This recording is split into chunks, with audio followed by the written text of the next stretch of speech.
जे काही महायुतीमध्ये सध्या सुरू आहे त्यातून तुम्ही अजितदादांना बाहेर ढकलण्यासाठीची व्यूहरचना करताय, त्याच्यासाठी चक्रव्यूह रचला गेलाय. खरंच असं काही होणार आहे का? तुमच्यामध्ये महायुतीमध्ये जागा वाटपावरून भाजपचा 150 जागांचा, खरंच भाजपचा 150 जागा 170 जागा असा आग्रह आहे का? नाही, आता ते तर मला माहिती. मी त्या प्रक्रियेत मी कोर कमिटी जरी असलो 7-8 लोकांच्या, तरी पण मी ह्या सगळ्या याच्यात नाही. त्यात फक्त देवेंद्रजी लक्ष घालतात.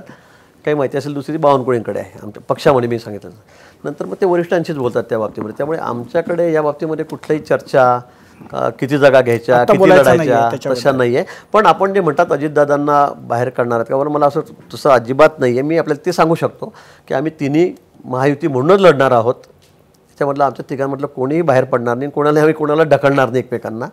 आमचं ठरलेलं आहे की महायुती म्हणूनच आम्हाला त्या लढायचं आहे. तर दादा पण आहेतच. त्यांना कोणी बाजूला व्हा का बाहेर व्हा का कोणी काढायचा प्रयत्न करेल असं अजिबात नाही.